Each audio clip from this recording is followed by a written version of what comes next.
যিনি বলে গিয়েছিলেন এই কলিযুগে হরি নামই হলো কলিযুগের একমাত্র আশ্রয়। আজ আমরা শুনব সেই এমন এক মহান ভক্তের জীবন কাহিনী, যিনি প্রতিদিন লক্ষ হরিনাম জপ করতেন, যার নাম শুনলে আজও ভক্তদের শরীর পুলকিত হয়ে যায়, যার ভক্তি দেখে শ্রী চৈতন্য মহাপ্রভু কাঁদতে শুরু করেছিলেন। কিভাবে 22 বাজারে নির্মম প্রহারের পরও তিনি জীবিত রইলেন এবং কেনই তিনি নাম জপ আজও কোটি কোটি মানুষের হৃদয় জ্বালিয়ে গেলেন। বর্তমান বাংলাদেশের যশোর অঞ্চলে এক মুসলিম পরিবারে তিনি জন্মগ্রহণ করেছিলেন। হরিদাস ঠাকুর তিনি সবসময় নির্জনে থাকতে পছন্দ করতেন। যখন অন্যরা ভোগবিলাসে মত্ত ছিলেন, তখন তার মন প্রকৃত আকৃষ্ট হয়েছিল ভগবানের নামের দিকে। ধীরে ধীরে তিনি বৈষ্ণব সাধুদের সংস্পর্শে আসেন। তাদের মুখ থেকে কৃষ্ণ নাম শুনে তার হৃদয় গভীরভাবে পরিবর্তিত হয়েছিল। তিনি একদিন সম্পূর্ণভাবে কৃষ্ণ নামের মধ্যে নিজেকে সমর্পণ করেছিলেন। হরিদাস ঠাকুর প্রতিদিন একটি কঠোর নিয়ম পালন করেছিলেন। তিনি প্রতিদিন 3 লক্ষ হরিনাম জপ না করে তিনি বিশ্রাম নিতেন না। ভাবুন, একজন মানুষ যা দিনের পর দিন, মাসের পর মাস, বছরের পর বছর নিরন্তর কৃষ্ণ নাম জপ করে চলছেন। তিনি প্রায় সারাদিন জপমালা হাতে নিয়ে বসে থাকতেন। চোখ দিয়ে শুধু অশ্রু ঝরত, শরীর কাঁপত, কখনো উচ্চস্বরে কাঁদতেন, হা গৌরাঙ্গ, হা কৃষ্ণ। তার নাম জপের শক্তিতে চারপাশের মানুষের গভীরভাবে প্রভাবিত হতে শুরু করলো। কিন্তু সবাই তার এই ভক্তিকে ভালোভাবে নিল না।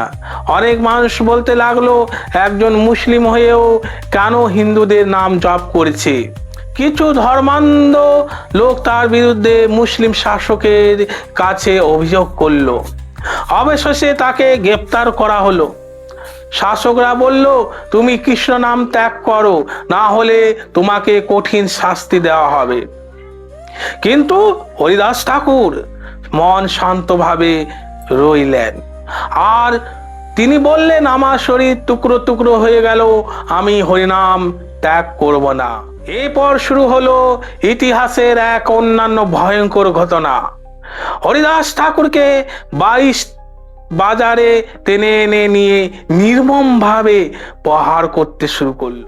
সৈন্যরা তাকে চাবুক মারছিল, মানুষ ভয়ে কাঁপছিল, অনেকে চোখের জল ধরে রাখতে পারল না। কিন্তু আশ্চর্যের বিষয়, হরিদাস ঠাকুর তখনও কৃষ্ণ নামে জপ করেই চলেছিলেন। তিনি প্রার্থনা করেছিলেন, হে প্রভু, এদের ক্ষমা করে দাও, এরা জানেন না এরা কি করেছে। সৈন্যরা অবাক হয়ে গেলেন এবং মার খাওয়ার পরও তিনি কিভাবে জীবিত আছেন, কারণ তাকে রক্ষা করেছিল স্বয়ং হরিনামের শক্তি। শেষ পর্যন্ত সৈন্যরা ভয়ে কাঁপতে শুরু করলো। ভাবুন তো, তারা ভাবলো, এ মানুষটা যদি না মারা যায় তাহলে রাজারা আমাদের হত্যা করবে। অবশেষে তাকে মৃত্যু ভেবে গঙ্গায় ফেলে দেওয়া হলো। কিন্তু কিছুক্ষণ পরে হরিদাস ঠাকুর সম্পূর্ণভাবে সুস্থ হয়ে গেল এবং গঙ্গার তীরে তিনি আবার অবস্থান করলেন। এই দেখে মানুষ বিস্ময়ভাবে হতবাক হয়ে গেল। সবাই বুঝতে পারল, এই সাধু কেউ সাধারণ আর কেউ নয়। হরিদাস ঠাকুরের ভক্তি দেখে অনেকে ঈশান্বিত হয়েছিলেন। এক জমিদার তাকে অপমান করার জন্য এক সুন্দরী পতিতাকে ডেকে পাঠালেন। সেই রাতে সে নারী সে ঠাকুরের কুটিরে এলো, কিন্তু হরিদাস ঠাকুর শান্তভাবে ভগবানের নাম করছিলেন। তিনি বললেন, আমি নাম জপ সম্পূর্ণ করি, তারপর তোমার কথা শুনবো। সারা রাত তিনি হরিনাম জপ করতে লাগলেন। 1 রাত, 2 রাত, 3 রাত, ধীরে ধীরে সে নারীর হৃদয় পরিবর্তিত হতে শুরু করলো। অবশেষে সে নারী কৃষ্ণ ভক্তে হয়ে উঠল। তখন শ্রী চৈতন্য মহাপ্রভু নবদ্বীপে হরিনাম সংকীর্তন প্রচার শুরু করলেন। তখন হরিদাস ঠাকুর অন্যতম প্রিয় সঙ্গী হয়ে উঠলেন মহাপ্রভুর। মহাপ্রভু তাকে অত্যন্ত সম্মান করতেন। তিনি বলতেন, হরিদাস ঠাকুর নামাচার্য। তিনি পৃথিবীতে হরিনামের প্রকৃত শক্তি দেখিয়েছিলেন। যখন মহাপ্রভুর কীর্তন করতেন তখন হরিদাস ঠাকুর তার অশ্রু থেকে চোখে অশ্রু জলে নৃত্য করতে শুরু করতেন। সেই দৃশ্য দেখে হাজার হাজার মানুষ কৃষ্ণ নামে আকৃষ্ট হয়েছিল। হরিদাস ঠাকুর নিজেকে অত্যন্ত নর্ম মনে করতেন। তিনি বলতেন, আমি এ পবিত্র নয় যে জগন্নাথ মন্দিরে প্রবেশ করতে পারবো। তাই তিনি দূর থেকে জগন্নাথকে প্রণাম করতেন এবং প্রতিদিন মহাপ্রভু তার কাছ থেকে প্রসাদ নিয়ে আসতেন। ভাবুন, স্বয়ং মহাপ্রভু তার ভক্তকে কতটা ভালোবাসতেন। জীবনের শেষের দিকে হরিদাস ঠাকুর আরো বেশি কৃষ্ণ নামে উদ্ধত হয়ে পড়েছিলেন। একদিন তিনি মহাপ্রভুকে বললেন, হে প্রভু, আমি চাই আপনার চরণ দর্শন করতে করতে এই পৃথিবী পরিত্যাগ করা।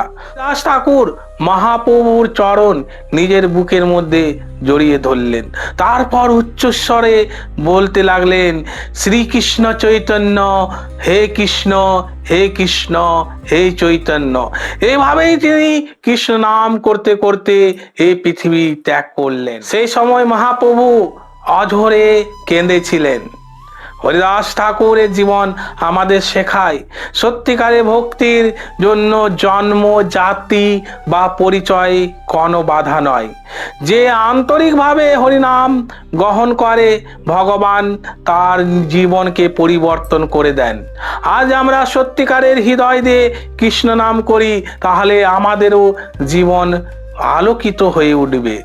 তাই আসুন আমরা সবাই মিলে বলি, হরে কৃষ্ণ কৃষ্ণ কৃষ্ণ হরে হরে, হরে রাম রাম রাম হরে হরে। যদি আপনি হরিদাস ঠাকুরের এই অলৌকিক জীবন কাহিনী থেকে অনুপ্রাণিত হন, তাহলে ভিডিওটিকে অবশ্যই লাইক করুন, শেয়ার করুন এবং গীতা স্টাডি সার্কেলের চ্যানেলের সঙ্গে যুক্ত থাকুন আর সাবস্ক্রাইব করে দেন, বেল আইকন প্রেস করুন।